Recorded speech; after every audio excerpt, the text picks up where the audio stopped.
What's going on YouTube? Cloverbells here, back with another Scarlet Violet video, and today we're going to be showing off a sand team that we built for the global challenge that was good enough for a 1600 plus rating and good enough, of course, to earn championship points. So this is a team that was built during a coaching session that I had with one of our viewers, Philip Cohen, aka Inferno Prod, who is someone that we've worked on before for a while now, especially for regionals. They came to us for another session. They wanted to use Tyranitar Sand for the October Global Challenge, which is also a similar idea that they used in the first Global Challenge back in September, but more on that team in a bit because that's actually where the story starts. But anyway, just shout outs to Philip and congrats to him, on his progression overall in his VGC journey. And it's nice that we've been able to lend a helping hand for them in earning championship points over these last 1 to 2 years so far. All right. And if this is something that you're interested in, make sure you check out coaching on the channel. If you look in the video description below, as well as in the pinned comment section, we have a link to join the channel with the tier 3 sub. That gets you a coaching session via Discord with me, where we get to build the team from scratch, just like what we're going to show you here, with all the full EVs revealed and whatnot. And at the same time, if you are interested in also having us critique your battles and helping you improve your battling, that is also a tier 4 sub, which still gets you the team building session, but now you can also send us showdown replays where we can give you advice and optimize your gameplay. So this way you can get the full benefit of being a better team builder and also a better battler. All right. But anyway, for Philip this time around, I think he finished with, what is it, 1610, 1601, one of the two, and that was good enough for 4 CP this time around. They've reduced the amount of payout that these global challenges are giving this time around. I don't know why they did that, by the way. It was totally fine the way it was before.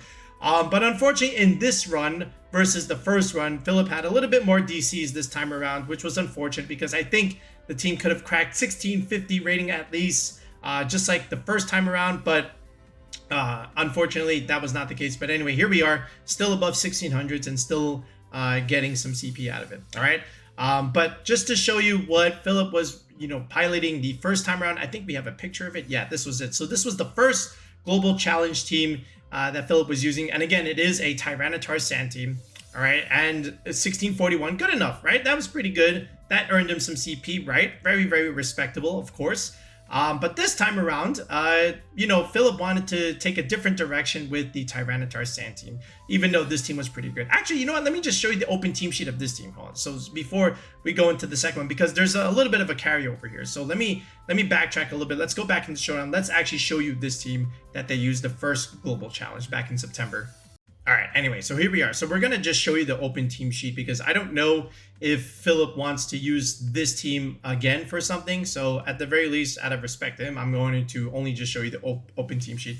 If you want access to this, if you want the full EVs for this one, feel free to message us on Discord and we can also just send this over. All right, but anyway, it was a Kommo-O sand team that they were using. This is something that we've also built in one of our videos when we showcased building around Tyranitar. Kommo-O is one of those things that you can definitely use with Tyranitar Sand because again, overcoat is quite nice. You don't take any damage from the sand, and then at the same time you get a nice solid dragon type on your team, which these two definitely very much appreciate, right? So you got the fast mode here with Excadrill, right? Iron Head, the 2 ground moves and protect. The Sash with Terra Stellar is also quite nice.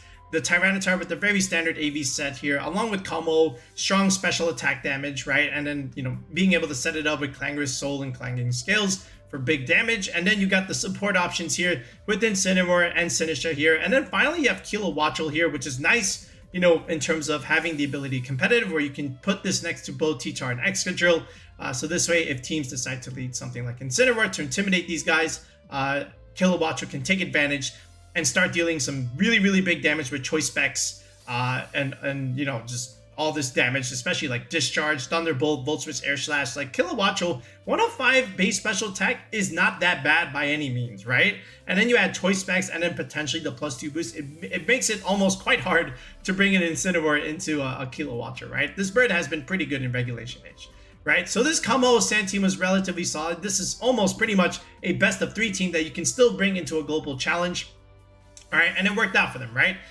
Almost 1650 rating, and it was a good sand team. But like I said earlier, they wanted to take a different direction with sand and wanted to explore other options. So we still kept the core of Tyranitar, Excadrill, And then from there, we started to talk a little bit more. And this is where the Sand team decided to change for the second time around. So now let's go back into a blank showdown screen and let's show you how we decided to build the rest of the team.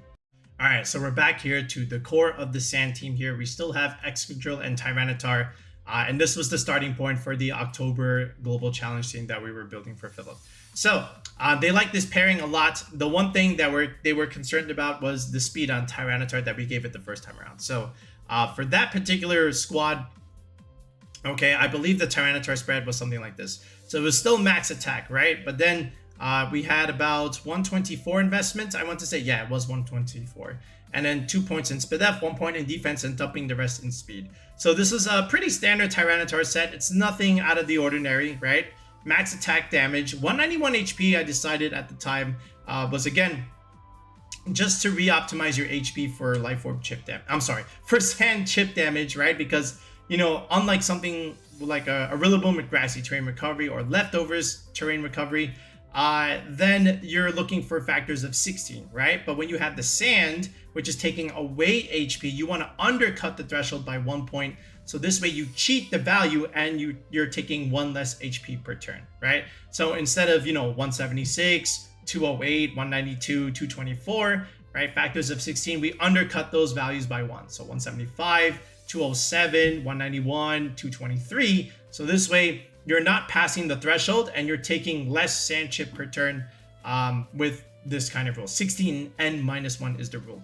All right, max damage, of course. Then 2 points in the SpDef. That is just to optimize the special defense value for the Assault Vest, because if this was an odd number like this, 121 times 1.5, that gives you a decimal. That would round down your bulk. You don't want to do that. So we keep it at an even number here, just so that we get a nice solid whole number and get the best value out of our Assault Vest. And then we just dump the rest here in speed. 96 speed was not bad, honestly, right? That under something like a Tailwind, that was good enough to at least speed tide the jolly Sneaslers, but not too many Sneaslers were quote unquote jolly. It's mostly Adamant nature right now, which is, again, they're hitting at 172 there.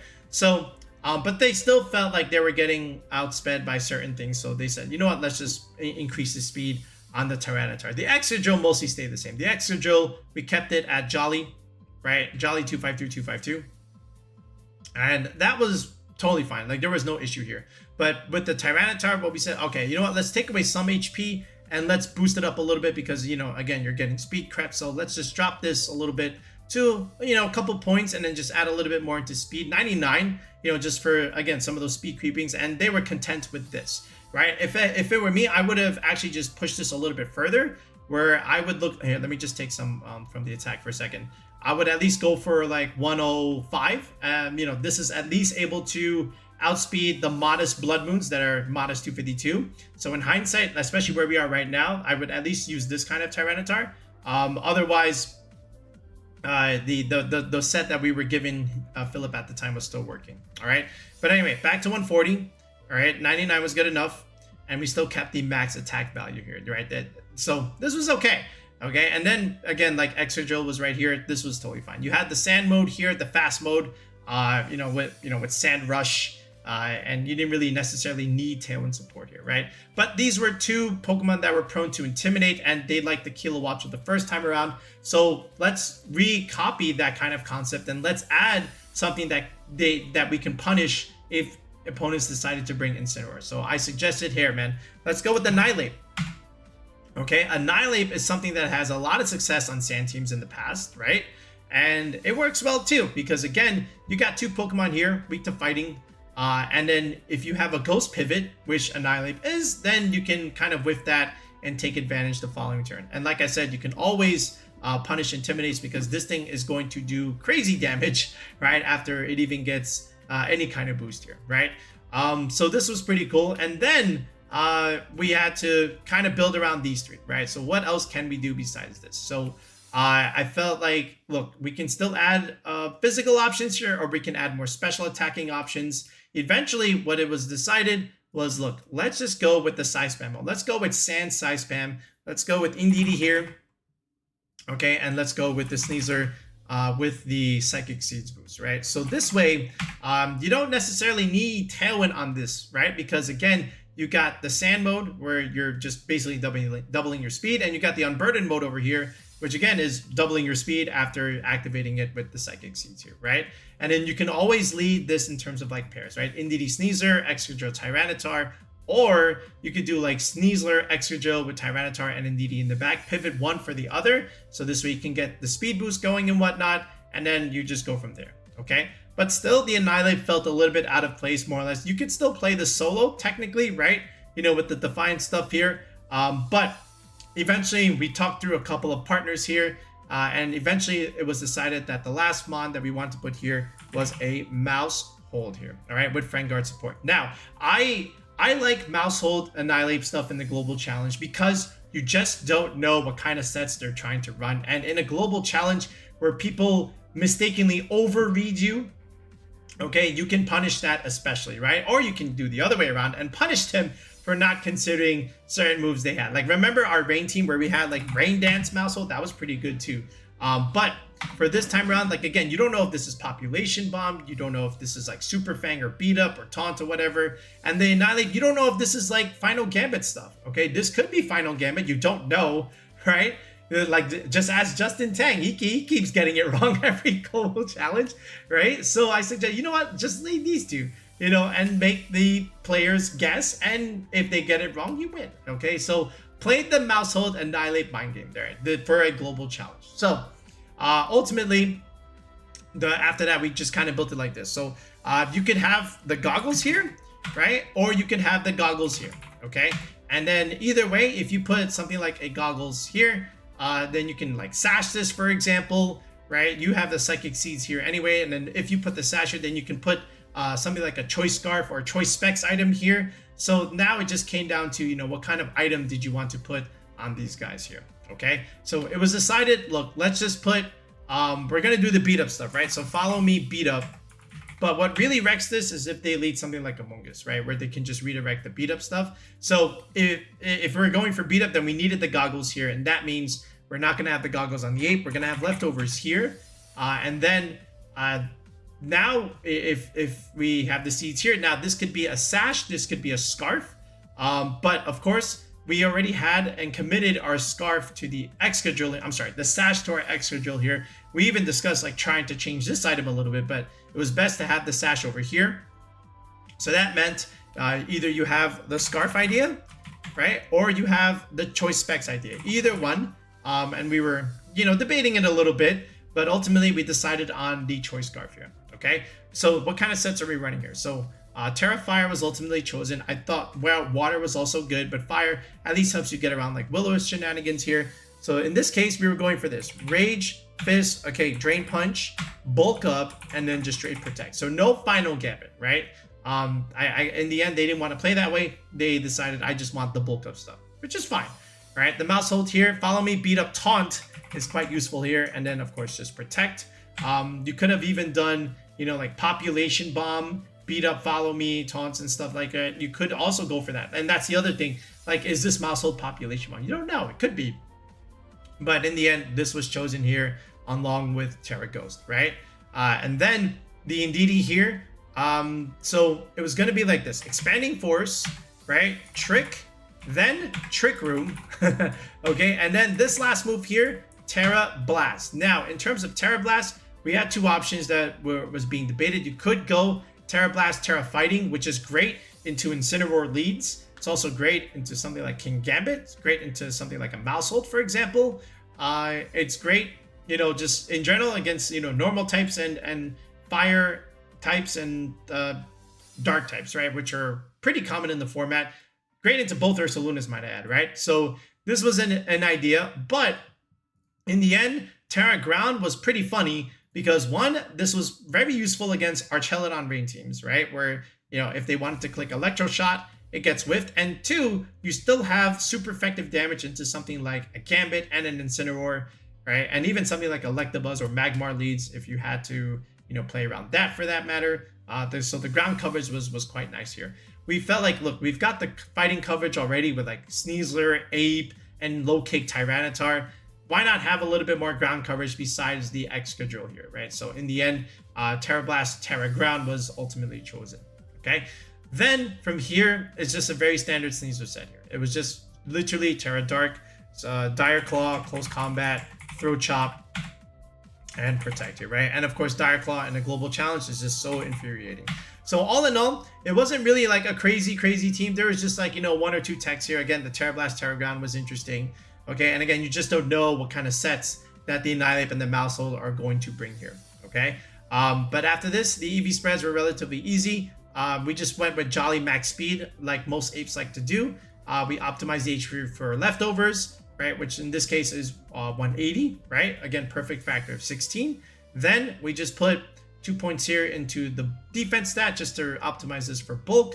And then after that, we just went 2 more points here and then just dumped the rest here into attack. Nice even number there in the damage stat. Then the Maushold here, max speed still, all right, max HP, right, and then 1 point in the attack stat. That's all we really needed out of this mouse. Indeedee, same thing. We kept this modest nature, right? So modest was pretty solid. Then we just dumped the rest here into special attack, and then of course there we go. So we get some good value out of the damage from expanding force and or Terra Blast if you have to do it.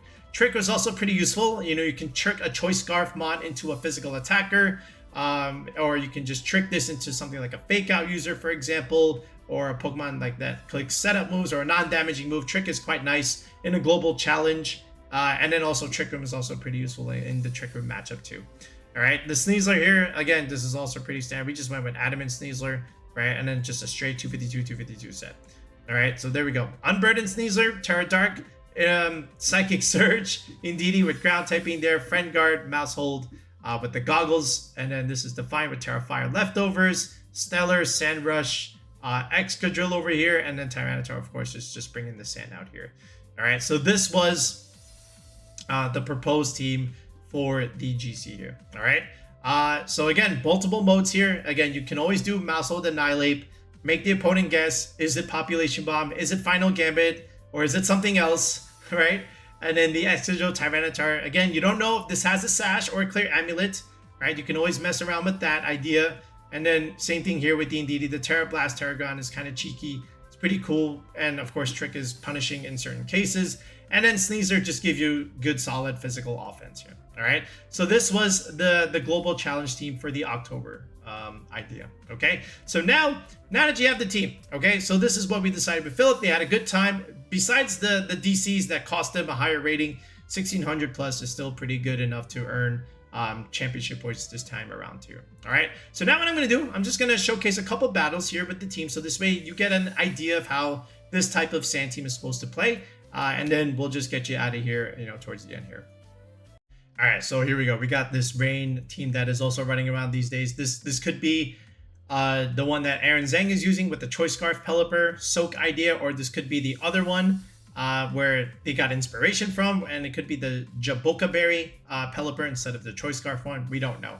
But either way, I like my sand mode here. I like Tyranitar Excadrill. It does great into everything here, especially the Tyranitar sand, you know, just being able to break a Sash, for example, and, you know, just having dark coverage into both Goldengo and the Basket Legion here, right? And then at the same time, we can have terrain control here and they cannot. So that's the other advantage I see here. So I'm going to play one of each mode here as a lead. So he's going to go Whimsicott, Goldengo. I'm going to go Excadrill and Sneasler. Keep Tyranitar and or Indeedee in the back. I'm going to Terra the Sneasler here just to see. And we do bait out the Terra fighting Goldengo. That's what I wanted here. And he goes for the Excadrill because I know he's a little scared, right? So now we just throw chop this thing, right? And it doesn't, and it's fine, right? I want to get rid of the Whimsicott because I know that thing doesn't have a Sash because it's on the Basket Legion, right? I don't want that thing causing problems later on, like fake tears and whatnot. So protect here just to stall out another turn of Tailwind. Okay. And again, there's another Terra Blast, but now we can just swap in Indeedee here, activate my own Unburden boost, and I am faster now. And we have a choice, right? And the Archelodon decides to, again, go down to 1 HP because of Sturdy. We knew that they had this. I could have even maybe technically removed Goldengo, but I don't have it here, right? So we live the Electro Shot, which is fine. They go for Make It Rain now. Indeedee lives, okay, which is fine by me, all right? And now they've taken more Life Orb Chip. Now we can go into Excadrill. It's their last turn of Tailwind. I want the free switch into Tyranitar. Let's see if he takes the bait. He does. And there's another Make It Rain. So I was going to go down anyway, right? Regardless. But now, look at this. Their speed is gone. And now Excadrill is the fastest thing. They protect Archelodon. I want the Goldengo done. So I click High Horsepower there. And then there's the knockout that goes into the protect. Could have been Pelipper, right? Could have even been Pelipper as a pivot, keep Gholdengo safe later. But they chose not to do that. Now we just click high horsepower here. Rock slide into Pelipper. That's pretty much it. And, you know, there's the Jaboka berry, right? It wasn't even the Scarf one. So we end up taking the dub there. So if they had switched out the Gholdengo into the Pelipper there, probably might have been a different story, but they chose to protect the Archelodon instead. And then our Tyranitar just ends up killing the Pelipper anyway. All right, they've got a pretty cool Murkrow team there. Murkrow, Gholdengo, and the Hydreigon. This has been used before, and even like the Maushold and Annihilape team there. I like his 5. I don't know why we have a Rhyperior there. That might be for like an Archelodon rain matchup there. I feel like you can put something else in there, but here we are. But pretty cool team. But I still like my Indeedee Sneasler lead for this because again, we get to pressure every single mon that he has with Indeedee Sneasler here, especially the ground options for the Gholdengo and the Rhyperior if they decide to bring that, right? And we have close combat pressure into Hydreigon, into Maushold there. We have Throat Chop into Gholdengo. So even Sneasler looks pretty good there, right? So that being said, let's see. He's going to go Maushold and Annihilape. This is perfect, right? Because now he's forced to either protect or commit a Terra or switch out, right? Because we have the aggressive Indeedee here with the Choice Scarf here. So he's going to go into a Gholdengo, right? Protect there, which is fine, right? Because I was going for close combat into Maushold. So it's free chip damage into Gholdengo, which again, the Gholdengo eats, right? 24%. So then he goes into Murkrow here, right? And he just goes Terra Steel. He's looking to click Make It Rain. Then he's probably going to click something like Haze and whatnot and just remove those buffs. But here it is. There is the raw Make It Rain. I protect the Sneasler here. The Indeedee goes down, right? But now his Gholdengo is quote-unquote -1. But again, Haze is still on the play if he decides to do that. But again, that means no Tailwind. So instead he goes into the Ape. He clicks Haze anyway. All right, I don't know why he did that. Just to remove my Spadef, I guess. But here we go. Dire Claw shenanigans. Knock off into the Ape. Good damage. Remove leftovers. Right, and now Sand Chip is chipping away at the Ape. So he's going to die here, potentially. So now we just Terraflying the Ape, pressure the Ape. And now we just click more Dire Claw into Murkrow. Rage Fist, again, not nearly enough to remove the Sneasler here. And then we just Terra Blast the Ape, right? So there goes your win condition there. One of them anyway. Still Gholdengo's in the back. Murkrow is still paralyzed. Maushold comes out here. I'm just going to protect my Sneasler just in case of shenanigans. He protects the mouse anyway. There's a paralysis on the Murkrow. There's a rock slide. We take that out. Never click Tailwind. So unfortunate for them, right? And now we can just pressure the Maushold, right? Because now it's just Gholdengo left, and there's a follow me. But again, it's pretty much over now. Unless that was a sash, but there is no sash. And even though they click Make It Rain and Crit Mat Tyranitar, it doesn't matter because we still have our sash Excadrill in the back. And once we revealed it, all right, now they just click the forfeit button because, again, it doesn't matter. But he lets me kill it anyway, and Excadrill is a great late game cleaner once all the resources have been taken off the board by the Indeedee Sneasler / Tyranitar. All right, some other type of Maushold, Annihilape, balance stuff. He's got the Fake Out Boys, so you know this thing is bulk up stuff.